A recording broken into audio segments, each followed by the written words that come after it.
Holy Gospel according to Mark. Glory to you, O Lord. When the Sabbath was over, Mary Magdalene and Mary the mothers of James and Salome brought spices, so that they might anoint Jesus' body. And very early on the first day of the week, when the sun had risen, they went to the tomb.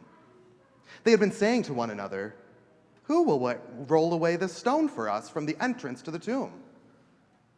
When they looked up, they saw that the stone, which was very, very large, had already been rolled back.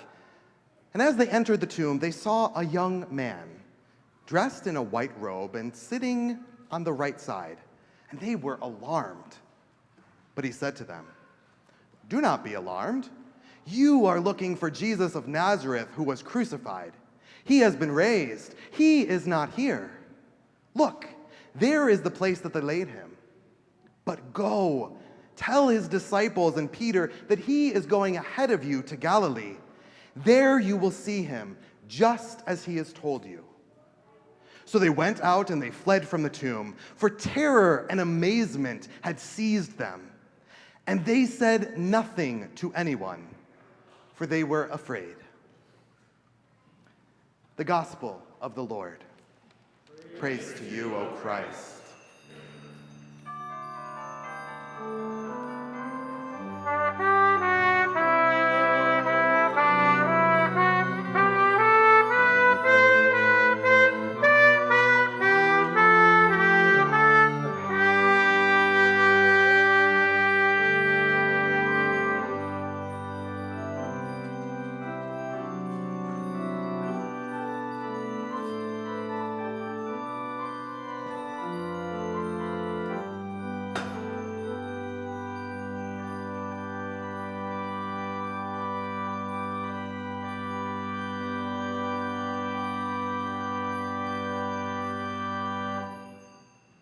Please be seated.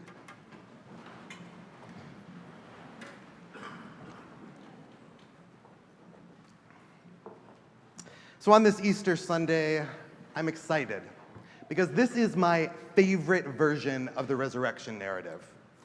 I love Mark's version more than the other three because this one is just so different. It's not John's gospel with Jesus and Mary and the garden like our beloved stained glass window here near the baptismal font. Rather, it's a different version. It's the version of this, our final half moon, where Jesus is not there. There was only a young man in white. Now in Mark, we heard that these women, of course, were shocked, and rightfully so. After all, imagine you have gone to a friend's funeral, and then you decide you want to go to the commendation, so you're going to the actual grave, and all of a sudden the funeral director's like, I don't know, he just drove home when we were on the way here. You'd be like, what? What did you do with my friend, right? Well, that's exactly what happened in Mark's gospel. We heard that there was no dead Jesus in the tomb, and unlike the other gospels, there was no sighting of the living Jesus either. You see, the women only heard the words of a young man saying that Jesus was going back to his home area, back to Galilee. So, they were engulfed in terror and amazement, and they fled. And I have to imagine that what they were thinking in their heads at that moment is, now what? Now, what do we do? And in moments where we are often surprised or speechless or even taken over by our emotions, we often ask that same question. Now what? When we get a life-changing diagnosis from our doctor, now what? When migrants are bused to our city and they have no place to live and to be warm, now what? When a loved one dies, now what?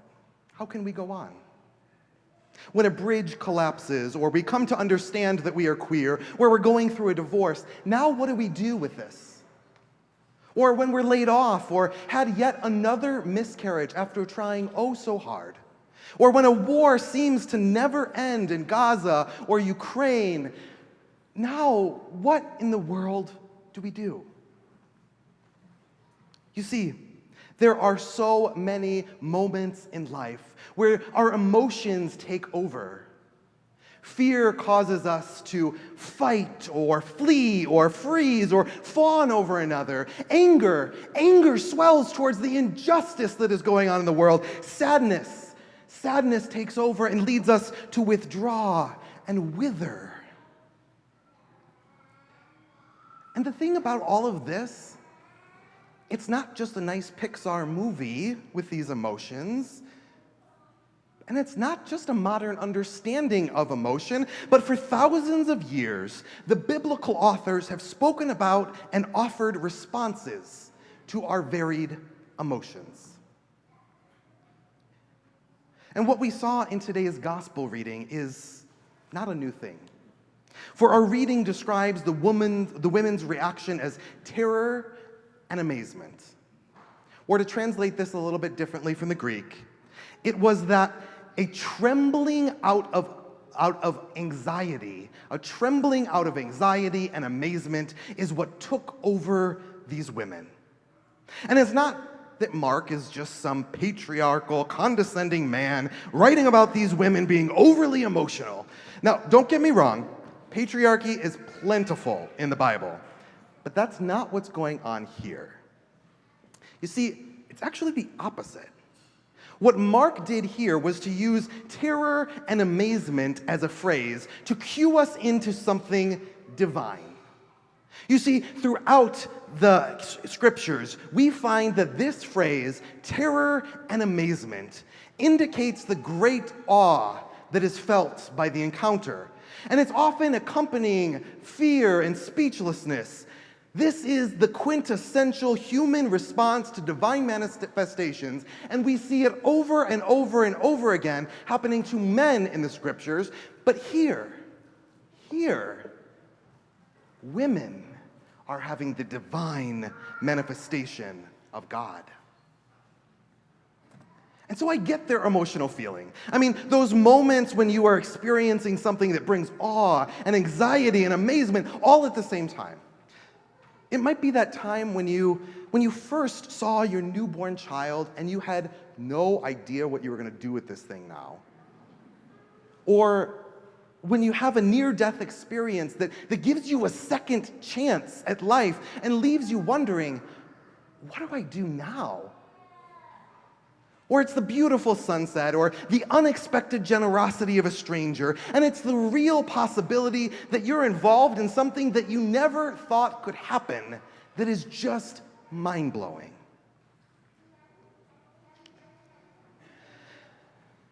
And that awe and anxiety and amazement, for me, has really come into light over these past few months. You see, when I began at Wicker Park Lutheran over 10 years ago, there were a lot of things that are still present this day. Things like our friendliness and our focus on eco-justice, and a commitment to sharing our space with the community. But I have to be real with you. 10 years ago, our financial situation here was very bleak. I, as a pastor, well, they couldn't afford to pay me a full-time salary. We didn't have office support, and the liveliness that the congregation remembered of all the celebrations seemed to be more of memories being shared than memories being made. But even back then, when I was here, there were yearnings to take our beautiful, historic 1906 building and make it accessible for all. But the reality is that what I was seeing, my assessment at that time, was that it was a pipe dream, because the finances were always going to be a limiting reactant. And over these past 10 years, we've put in a lot of hard work. We've been finding pockets of new life as a congregation. We began opening our doors more widely. We began speaking about God's love for all people and the teachings of Jesus that are focused on the margins. And for me, I feel like it was Christ's message that began to reshape us as a community. We began to think outside our own walls, and we spent a lot of time getting to a more financially stable place that we are today. And I am so excited that we are no longer needing to respond to the tragedies of the first few years here, the collapse of a chimney and me breathing in toxic gas in my office. That's probably my favorite one that I'm glad we're done with. Or hail damage on our roof, or a flooded basement, or a questionable financial future. I am glad that those things are in the rearview mirror. Instead, we now have an opportunity to imagine creating something new and not responding reactively. Instead, we have the opportunity to create a project that will bring new life, indeed resurrection, in the midst of this historic area of Wicker Park.